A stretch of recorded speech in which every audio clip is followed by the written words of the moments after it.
Sean bienvenidos a Factor FinTech, el único programa de televisión donde la tecnología y las finanzas se conectan con tu día a día. Yo soy Ian Dávila. Yo soy Paola Alcocer y en esta emisión hablaremos de educación financiera, el primer paso para invertir. En FinTech en la vida diaria, enviar dinero a otro país ya puede hacerse desde una aplicación y, sobre todo, en segundos. Sin embargo, millones de personas todavía necesitan recibir sus remesas en efectivo. ¿Estamos realmente cerca de un futuro sin billetes? En el origen de verificar tu identidad antes significaba mostrar un documento y una fotografía. Hoy, los deepfakes y las identidades sintéticas obligan a la fintech a comprobar en tiempo real que realmente eres tú. En la entrevista nos acompaña en el estudio Jimena Barajas, Country Manager para México y Centroamérica de XM, para hablar sobre cómo invertir y diversificar nuestros ingresos en un mundo incierto. En Radar Digital, el onboarding digital es el primer punto de contacto entre una empresa y sus clientes. Hoy, el retorno no es solo hacerlo más rápido, sino también simple, seguro y sin fricciones. Prepárate para descubrir cómo la tecnología está transformando tu dinero. Porque el futuro financiero ya comenzó. Y tú eres parte de él. Esto es Factor FinTech. Comenzamos. Cada día una innovación, esto es Tendencia FinTech. Las operaciones hacia plataformas extranjeras o carteras privadas deberán realizarse mediante proveedores autorizados y reportarse al Banco Central. La consulta pública estará abierta hasta el 30 de septiembre. El sector busca respaldar a candidatos favorables y los activos digitales e impulsar la aprobación de la ley Clarity, que establecería un marco regulatorio más amplio para las criptomonedas. Vendió 1.638 bitcoins. La operación generó cerca de $105 millones. Parte del dinero se utilizó para recomprar acciones preferentes de la compañía. La autorización llega antes de la entrada en vigor del nuevo régimen británico para las empresas de activos digitales y fortalece la expansión internacional de la plataforma. Las pérdidas observadas se acercan a los $89 millones, mientras el incidente aumenta las dudas sobre la seguridad de algunos dispositivos de almacenamiento en frío. La educación financiera se ha convertido en una herramienta fundamental para tomar mejores decisiones, evitar riesgos y construir un patrimonio. Hoy la tecnología abre el acceso a nuevas formas de inversión, pero también exige mayor conocimiento para diversificar ingresos y proteger el dinero en un entorno cada vez más incierto. Por ello nos acompaña en el estudio Jimena Barajas, Country Manager para México y Centroamérica de XM. Bienvenida. Hola, mucho gusto. Bienvenida, Jimena. Muchas gracias. Muchas gracias. Jimena, siempre se habla de educación financiera. Escuchas en los foros, en las mesas de debate y demás. Pero ¿por qué la educación financiera se sigue considerando o sigue siendo una asignatura pendiente, sobre todo en Latinoamérica? Sobre todo en Latinoamérica, como lo mencionas, no es un tema que nuestra educación formal, digamos, esté, ¿no? Entonces, actualmente, el acceso a todos los productos financieros pues es mucho mayor que la educación que recibimos, ¿no? Entonces, la educación, las cosas financieras que tenemos en el internet, en redes sociales, crece muy rápido, la información crece muy rápido, entonces la educación se va quedando atrás. Entonces, tenemos que acompañar todo esto con una buena educación financiera, pero no solamente por parte pues, del gobierno o de la educación formal que tenemos, también de los momentos financieros, los productos financieros y los empleos formales que den este tipo de educación, ¿no? Y también porque hay muchas opciones. Hablas de que hay tantas opciones y también hay que saber diversificar. Pero, por ejemplo, hablando de la audiencia, del público que nos ve, ¿cuáles serían los errores más comunes que cometen las personas al administrar su dinero? Justamente, el no tener esta educación financiera, ¿no? Obviamente es como el principal error que tienen, pero también el que obviamente dependiendo el objetivo de cada persona, pues todos tendemos a gastarnos nuestro dinero, ¿no? No sabemos invertir, no falta sabemos... de información. Exactamente, ¿no? La falta de información que tenemos. Entonces, falta de información, pero hay veces que también mucha información sin ir de la mano de la educación. Entonces, la educación también puede jugar papeles antagonistas unos con los otros. Y hablando de esta educación financiera, Jimena, ¿cómo puede realmente o cómo nos ayuda esta educación financiera a tomar mejores decisiones, sobre todo en ahorro e inversión? Claro, pues una, conocer los riesgos, ¿no?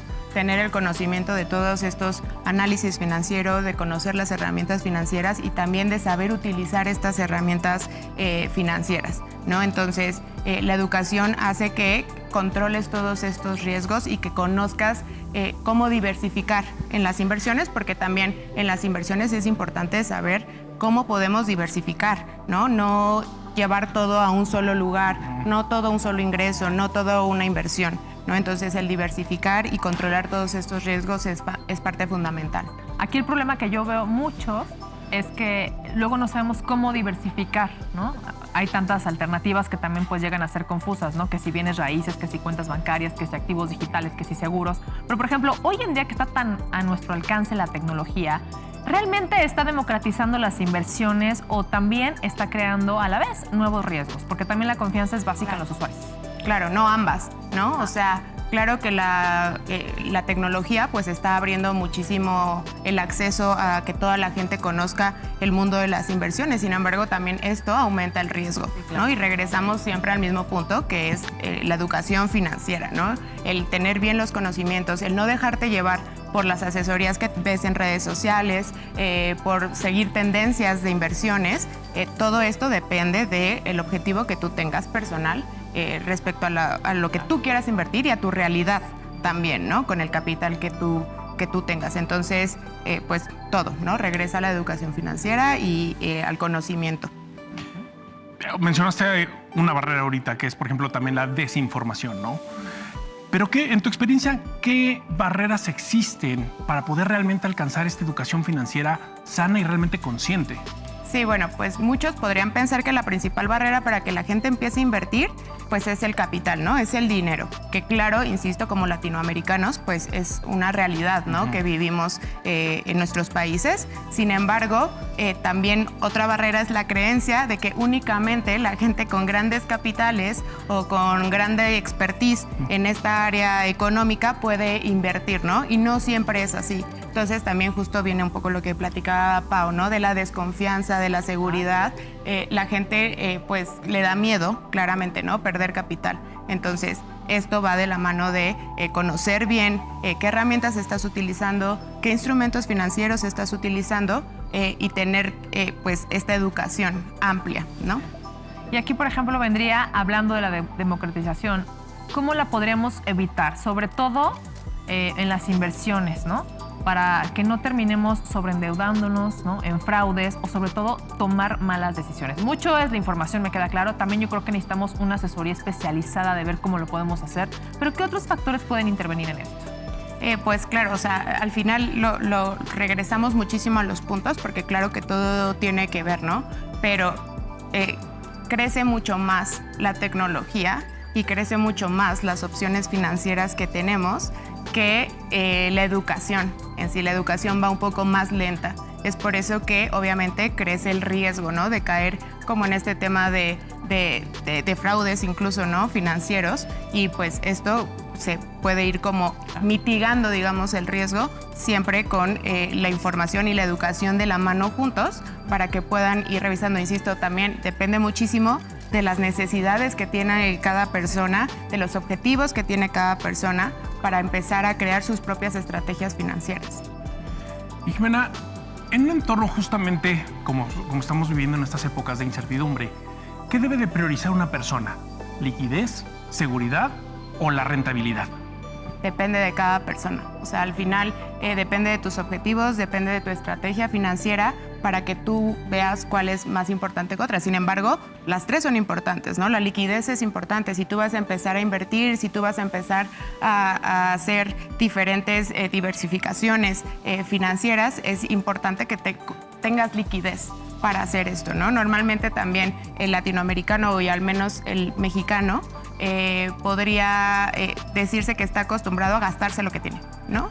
Entonces, podemos como evitarlo con la educación y el conocimiento e ir como de la mano siempre con la educación financiera y entender toda la información que viene dentro de la inteligencia artificial, páginas web y redes sociales. Sí, porque además no solo viene la parte de la educación financiera de los grandes empresarios, que es lo que todo el mundo piensa, ¿no? De la gente que quizás tiene más. No. Puedes iniciar con lo que tengas siempre con un porcentaje, pero sobre todo que tengas ese hábito, ¿no? Claro. De hacerlo pues desde muy temprana edad.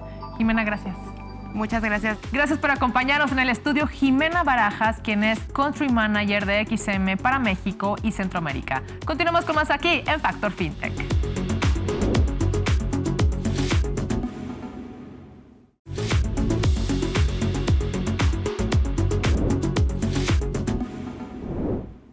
El onboarding digital se ha convertido en la primera prueba de fuego entre las empresas y sus clientes. Hoy, el reto ya no es solo hacerlo más rápido, sino lograr que sea simple, seguro y sin fricciones. Pero, ¿cómo encontrar ese equilibrio? Para esto, hoy lo ponemos en debate. Y para ello nos acompaña, vía Zoom, Juan Carlos González, co-founder de XP Azul. Bienvenido, Juan Carlos. Muchas gracias, es un placer estar contigo en estos momentos. Juan Carlos, hablando de este equilibrio, ¿hasta qué punto realmente se puede simplificar el onboarding sin aumentar el riesgo de fraude o incumplimiento? Porque sabemos que muchas veces las empresas lo que buscan cumplir es lo que marca la ley.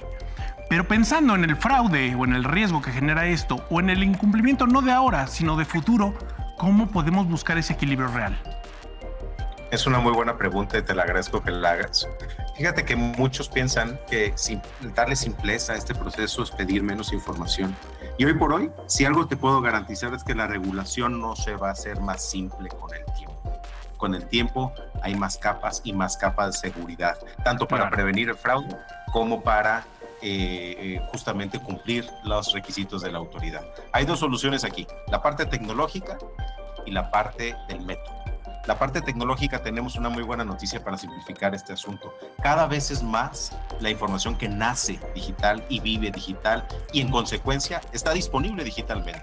Entonces, la primera tema tecnológico para simplificar al cliente final que empiece a enviar o que ya no se ahorre mucho envío de información es justamente conectarse a los orígenes de información y extraer directamente de los dueños de la información al SAT, la información del SAT, al Buró de Crédito, la información del Buró. ¿Para qué le pedimos información al cliente que podemos ir al origen directamente a agarrarla? Y eso es algo que la tecnología cada vez nos está habilitando más. Y en el tema de método, el seguimiento intensivo. No puedes tú delegarle a un ejecutivo, a una persona, la necesidad de dar seguimiento manual a algo que una máquina, que un programa, que un software pueda hacer de manera automática para que sea la persona responsable de enviar información que lo haga en tiempo y en forma, con un seguimiento intensivo.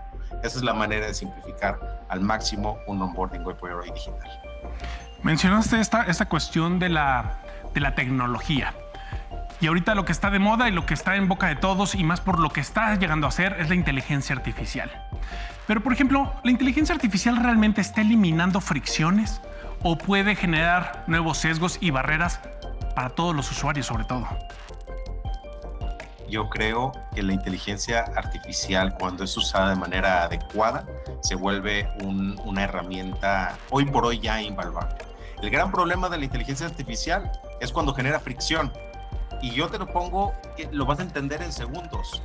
¿Cuántas veces no te has sentido frustradísimo por interactuar con los famosos chatbots que de inteligencia tienen poco y de artificial tienen mucho? Ese es un mal uso de la inteligencia artificial. En el estatus actual de la inteligencia artificial, creemos que un asistente invisible al humano es la manera correcta de implementarlo, donde ya le damos a la inteligencia la capacidad de hacer análisis masivo de datos, quitarle a los ejecutivos muchísimo trabajo de enriquecimiento, validación, cruce de información, interpretación de la información. Ahí es donde creemos nosotros, o creo yo, que la inteligencia artificial tiene su verdadero poder, y no necesariamente en la interacción por hoy, por hoy, cara a cara con clientes finales, donde se siente un poquito torpe todavía el toque humano. Y más en Latinoamérica, que estamos acostumbrados a un trato tan paternalista, tan cuidadoso, tan personal. Creemos que ahí no es la mejor oportunidad hoy por hoy de la inteligencia artificial. Juan Carlos, si por ejemplo ya nos diste algunos tips, ¿no? Mencionaste el voltear a hacer un trabajo digital en lugar de uno manual. Hablamos justamente del papel que puede tomar la inteligencia artificial. Pero muchas veces, cuando tratamos de generar estos primeros onboardings, no sabemos a qué darle prioridad. Si buscamos la velocidad, es decir, que el mismo usuario logre completar todos los pasos de este onboarding lo más rápido posible y que sea lo menos tedioso para él, y que sabemos que eso a veces sacrifica la seguridad que puede sentir el usuario para generar o para llenar ese onboarding. ¿Qué deberíamos de darle mayor prioridad? ¿A la rapidez o a la seguridad? Es una excelente también pregunta, qué bárbaro, muy bien. Mira, yo cambiaría temporalmente el concepto de velocidad por eficacia.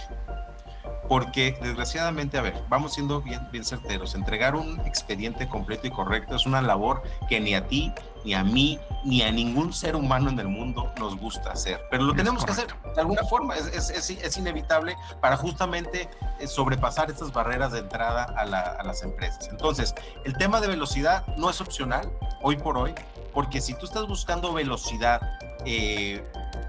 o más bien das lentitud, bajo el pretexto de seguridad, es muy ineficiente y la competencia te come. Y si lo haces demasiado rápido, abriendo brechas de fraude o abriendo brechas donde la auditoría no va a pasar en 3 meses o en 6 meses y te va a salir una multa tremendamente alta, tampoco tiene absolutamente ningún sentido. Entonces, yo pondría en el mismo nivel el tema de seguridad y confianza, arrancando por la confianza que la autoridad te da como institución financiera, y el tema de eficacia, de tal forma que uno de los dos es sacrificable y tienen que vivir en un balance perfecto donde no caigas en riesgos innecesarios y tampoco caigas en una inercia que te saque de mercado. Y hoy por hoy ya usas para hacerlo lo más rápido posible. Insisto, la mayoría de la información ya está allá afuera, simplemente por ella, bajo la autorización titular de la misma, para poder hacerlo bien rápido. Esa frase de rápido no hay quien, cada vez se está rompiendo más. Rápido y bien sí hay quien, si tienes las tecnologías, herramientas y el método correcto, poder hacer una integración rápida, eficaz, muy segura y blindada contra fraudes o riesgos reproductores en los futuros. Claro, pues ya lo oyeron, justamente el onboarding no nada más es llenar datos, involucran varias partes de manera consciente, rapidez, seguridad, el uso de tecnología, eso es lo que va siempre acompañado de este onboarding. Muchas gracias por acompañarnos, Juan Carlos. Tuvimos justamente aquí en el estudio a Juan Carlos González, co-founder de XP Azul. Esto es Factor FinTech, continuamos con más. Hoy en el origen de... La verificación de identidad nació mucho antes de las aplicaciones financieras. Durante siglos, las personas demostraron quiénes eran mediante documentos físicos, firmas y sellos, registros oficiales también. Con la llegada de la banca digital, este proceso se trasladó a las pantallas. Las primeras plataformas pedían al usuario subir una identificación oficial y tomarse una fotografía para comparar ambas imágenes. Este modelo se convirtió en parte fundamental del KYC, el proceso utilizado por las instituciones financieras para conocer a sus clientes, prevenir el lavado de dinero y evitar la apertura de cuentas con información falsa. Sin embargo, los delincuentes también evolucionaron. Los documentos alterados, las identidades sintéticas y los deepfakes creados con inteligencia artificial comenzaron a superar los controles tradicionales. Una fotografía y una credencial dejaron de ser suficientes. Por eso surgió una nueva generación de verificación digital. Ahora, las fintech pueden combinar validación de documentos, reconocimiento facial, pruebas de vida, geolocalización, análisis del dispositivo y estudio del comportamiento del usuario. La identidad ya no se confirma únicamente al abrir una cuenta. Se revisa durante todo el recorrido del cliente para detectar cambios, movimientos inusuales o intento de suplantación. El siguiente paso son las identidades digitales reutilizables. Estas permiten que una persona guarde sus credenciales verificadas y las comparta con su consentimiento con diferentes servicios financieros. Así, el origen de la verificación digital de identidad comenzó con una simple copia de un documento, pero hoy se ha convertido en una defensa inteligente y permanente, porque las finanzas digitales, saber quién está detrás de la pantalla es la base de toda la confianza. Continuamos con más aquí en Factor FinTech. Las remesas están viviendo una transformación digital. Hoy, una persona puede enviar dinero desde su teléfono, una cuenta bancaria, una wallet e incluso mediante plataformas integradas a servicios como WhatsApp. El cambio es impulsado por el crecimiento del dinero móvil, las fintech y las redes de pago, sobre todo en tiempo real. En algunos corredores, una transferencia internacional puede completarse en menos de 10 segundos. Esto puede representar un mayor ingreso disponible para las familias que dependen de ese dinero para pagar alimentos, vivienda, educación o servicios médicos. Sin embargo, existe una gran diferencia entre enviar y recibir.